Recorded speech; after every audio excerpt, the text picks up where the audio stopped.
Doctor doctor doctor কার ডাক? ওই যে ঠাকুর ঘরে একজন বসা ঈশ্বর পরম কৃষ্ণ, যিনি সচিদানন্দ বিগ্রহ, অনাদি আদি গোবিন্দ,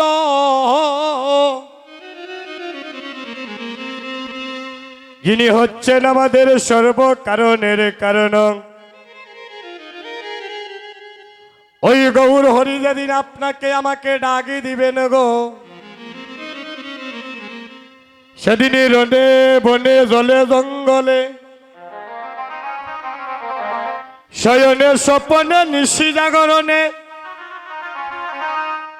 যেখানে আপনি থাকেন না কেন, যেদিন গৌর হরি আপনাকে আমাকে ডাকি দিবেন গো, চিরজন্মের মতো মানব লীলা সাঙ্গ করিয়া আপনাকে আমাকে চিরজন্মের মতো আপন দেশে চলে যেতে হবে।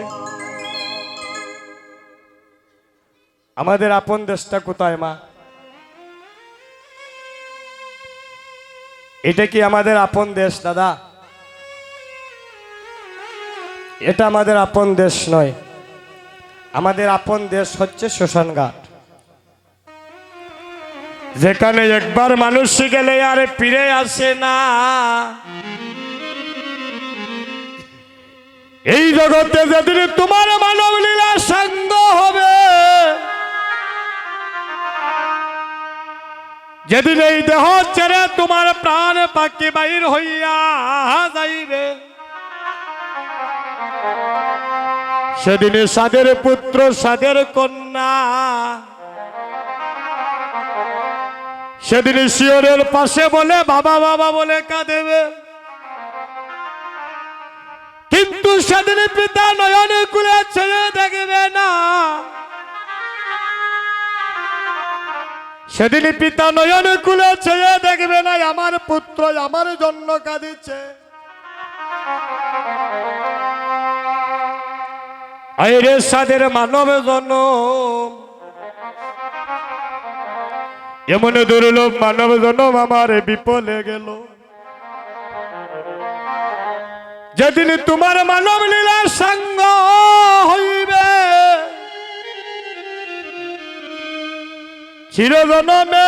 চিরজন্মের মতো চিরজন্মের মতো পুকুর থেকে জল আনিয়া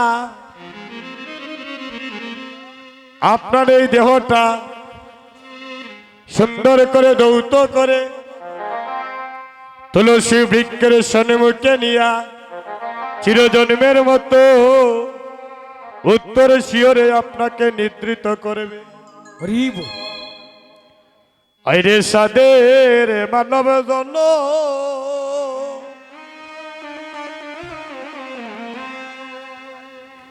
এই উত্তম সাদের মানব কুলে জন্ম পাইয়া, আরে উত্তম সাদের মানব কুলে জন্ম পাইয়া গো,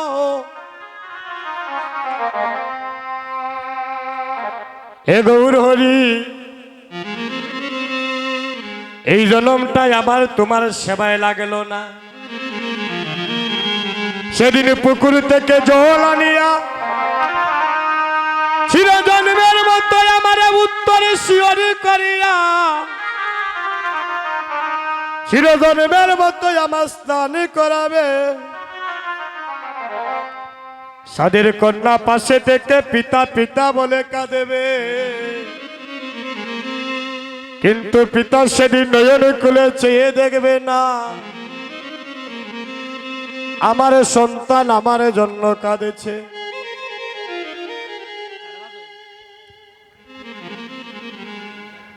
যেদিন পুকুর থেকে জল আনিয়া চিরজন্মের মতো আমার স্নান করাবে, সেদিন সবাই আমায় নয়ন জলে কেঁদে কেঁদে আমার এই শেষের দিনের বিদায় দিবে। ও মনরে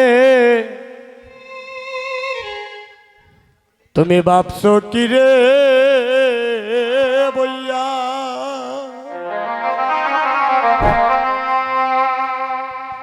ওরে শেষের বিয়ে হবে রে মন, তোমার শ্মশানে গাতে গিয়া। অমন রে ভাবছ কি রে বইয়া,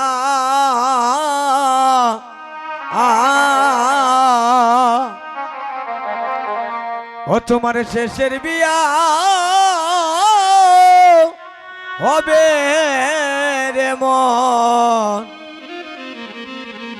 তোমার শ্মশান ঘাটে গিয়া। ও তোমার দিবসে ওরে স্নান করাবে,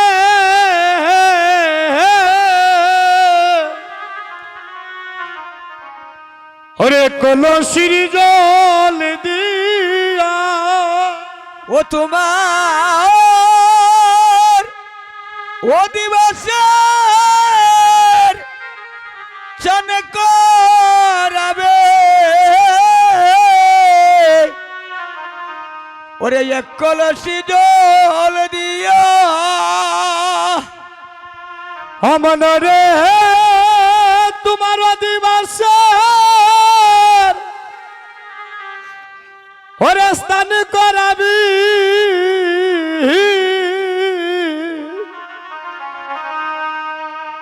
ওরে কলসির জল দিয়া। ও তোমার ও দিবসের স্নান করাবে, ওরে এক কলসি জল দিয়া।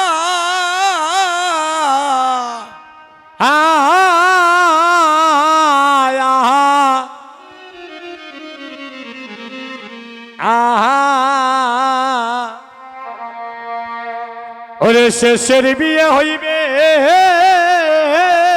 রে মন,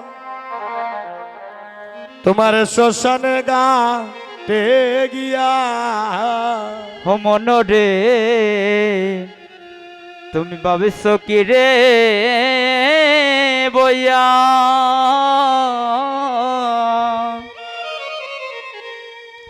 ওরে শেষের বিয়া হবে রে মন, আরে তোমার নদীর ঘাটে যাইয়া। পাশান মনরে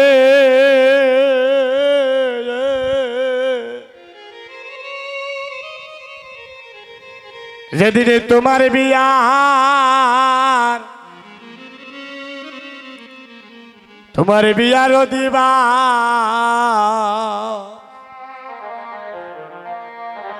ওরে কাঁদবে দারে, এই দারের কাছা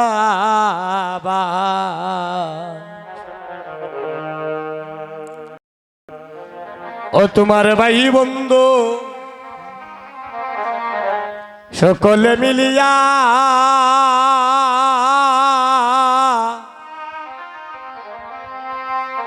পাষাণ মনরে পাষাণ মন রে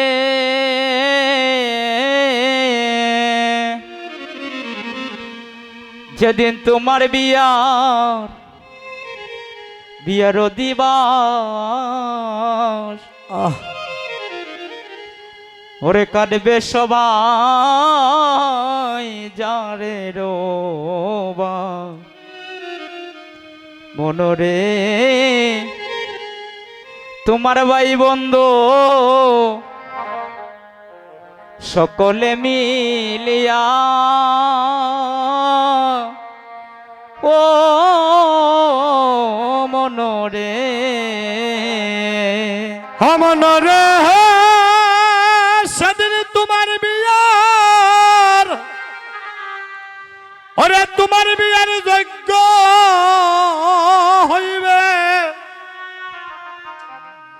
ওরে চন্দন কাষ্ট দিয়া ও মনোরে তোমার বিয়ার যজ্ঞ হবে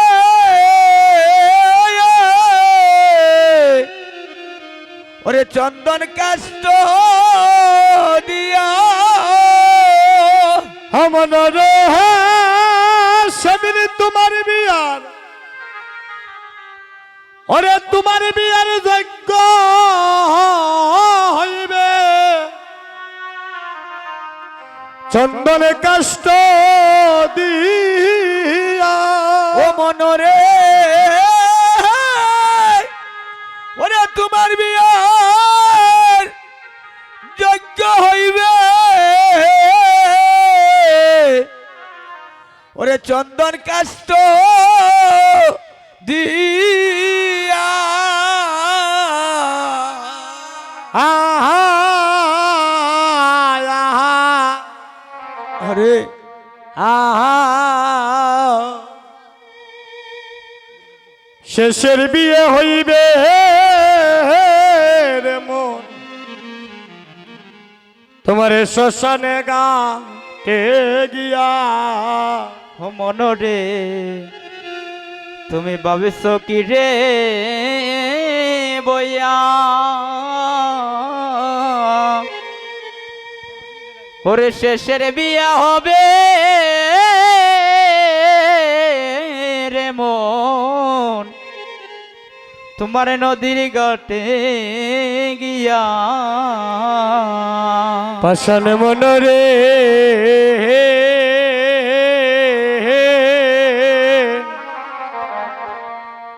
সেদিন তোর গুলা ওরে আতর গুলার চন্দন দিয়া দিবে তোমায় জন্মের মতো ওহো জন্মের মতো সাজাইয়া সেদিন তোমার ভাই বন্ধু তারা সকলে মিলিয়া পাশান মনোরে পাষাণ মনরে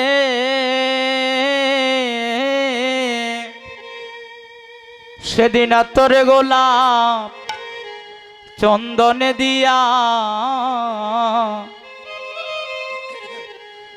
দিবে জন্মের মতো সাজাইয়া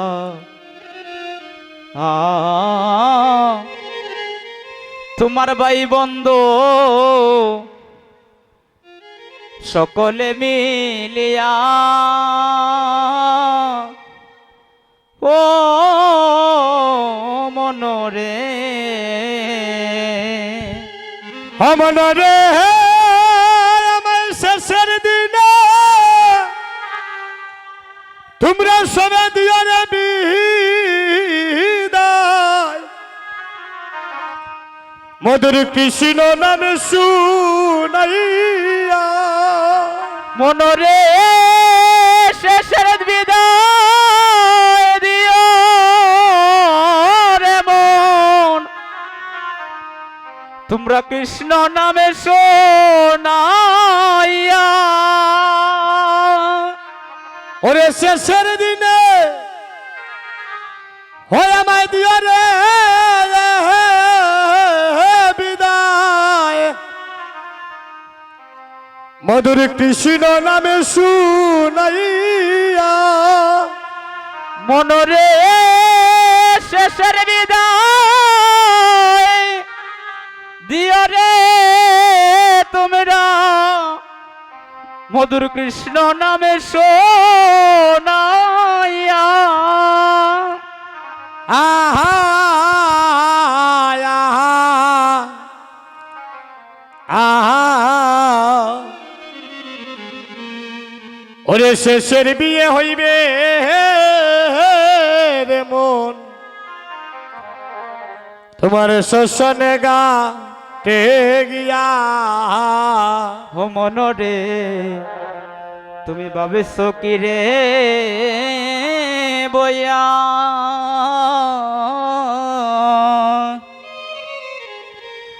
ওরে শেষের বিয়া হবে রে মন তোমার নদীর ঘাটে গিয়া সেদিন কৃষ্ণ নামে শুনাইয়া তোমরা আমারে বিদায় দিও। কৃষ্ণ নাম শুনাইয়া তোমরা ওরে বিদায় দিও। ওই আমার এই প্রাণ পাখি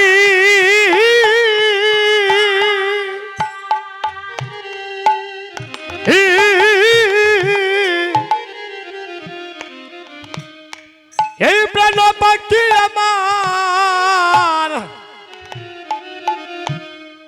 আমার যাওয়ার কালে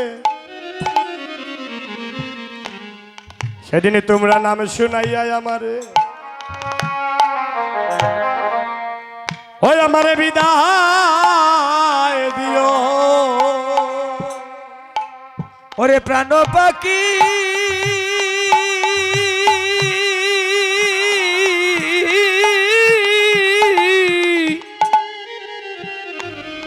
ওরে যাবার কালে কৃষ্ণ নাম শুনাইয়া ও চির বিদায় দিও। ওই আমার প্রাণ পাখি গো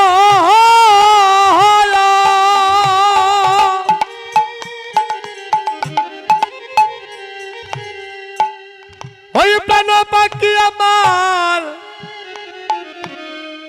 আমার যাইবার কালে আরে সেদিন সবে নাম শুনাইয়া আমারে তোমরা বিদায় দিও। হরে প্রাণ পাখি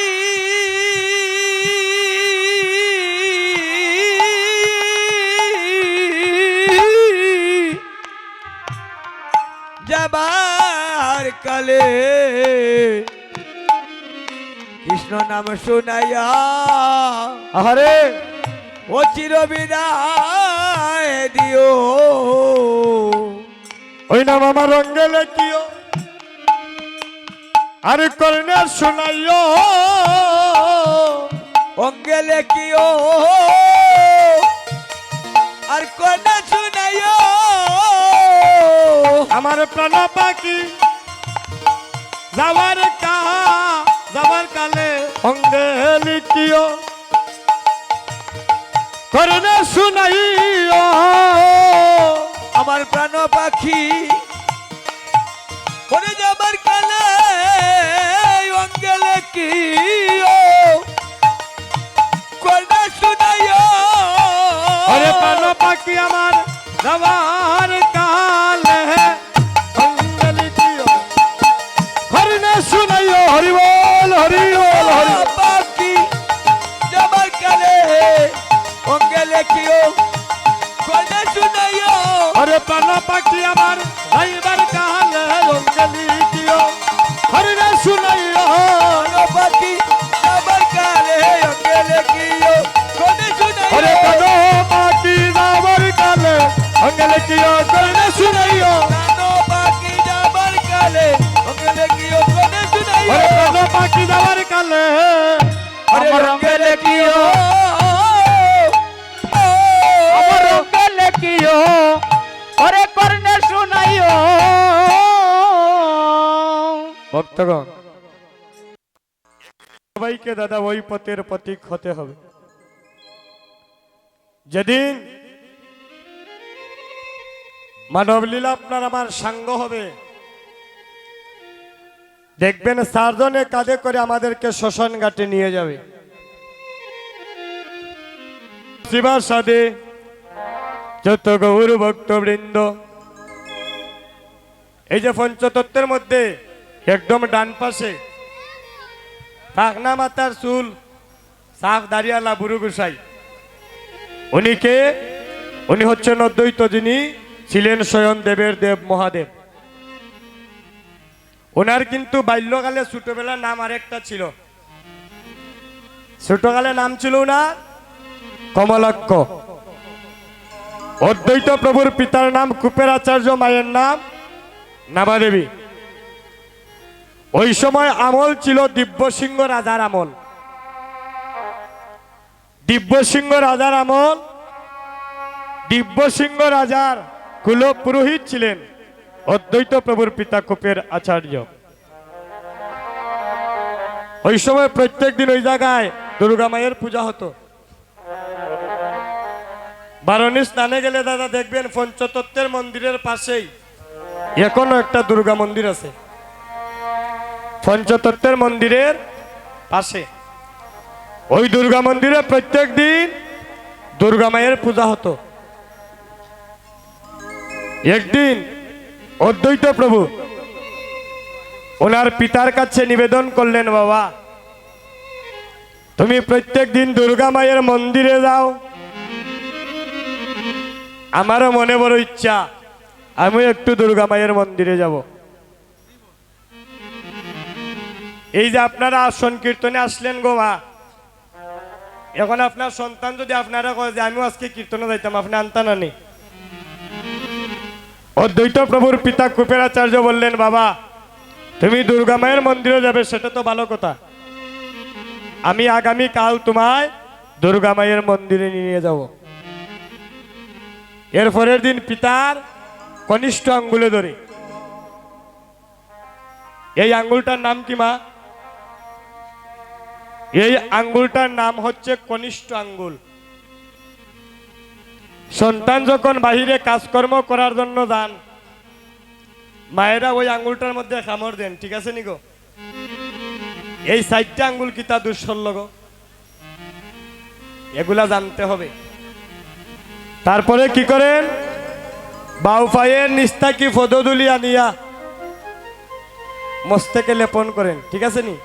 ডাইন পাউটা কি তা দুঃসল্য মা? এটাই তো কীর্তন, নাসা ফালা কীর্তন নয়। কীর্তন শব্দের অর্থ হচ্ছে অজানা কথাগুলা ভক্তের মাধ্যমে পৌঁছে দেওয়া। হরি বল। শিশুপুত্র কমলাক্ষ পিতার কনিষ্ঠ আঙ্গুলে ধরে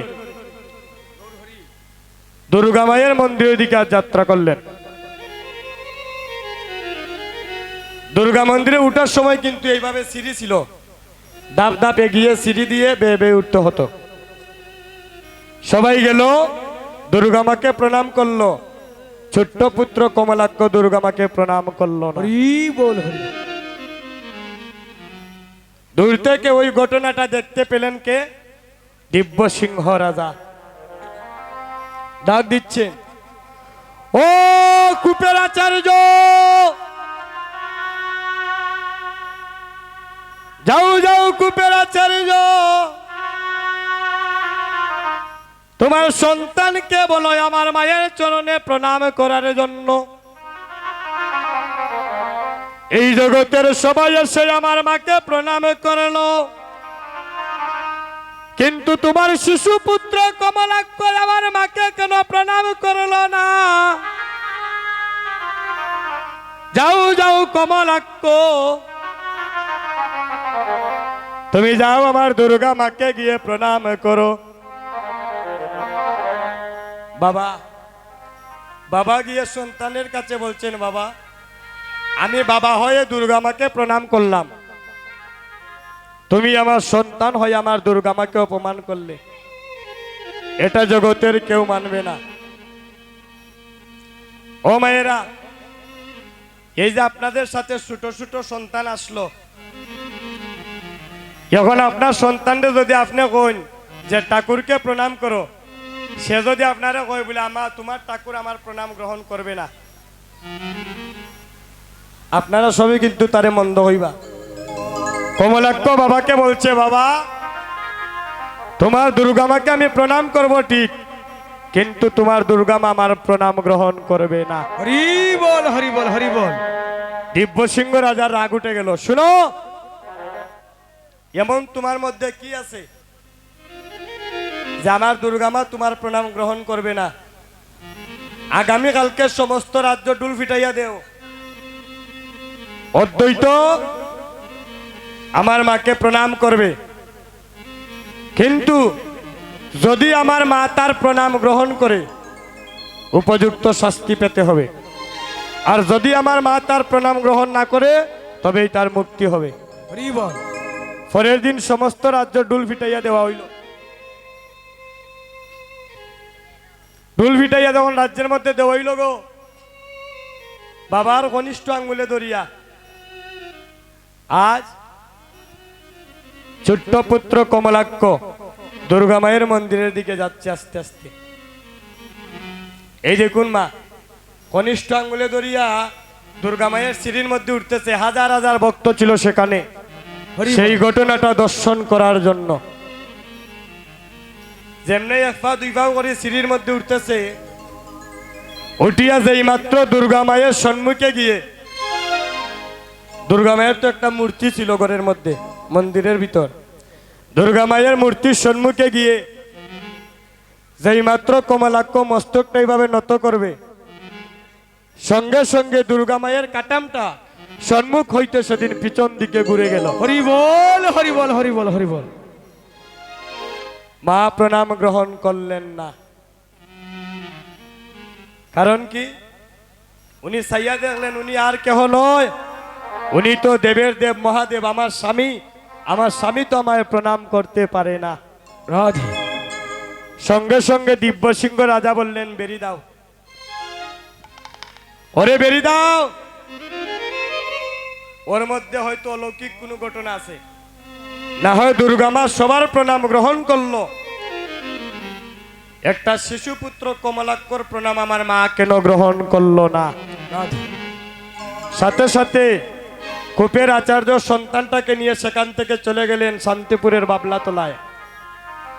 নিয়া কইলা, বাবা তোমার সাধন ভজন তুমি করো, মহাপ্রভুরে ডাকো, আমি চললাম আমার আপন গৃহের মধ্যে। হরি বল। প্রত্যেক দিন একটা তুলসী পাতা সুরধনী গঙ্গার জলে বাসাইয়া দেন।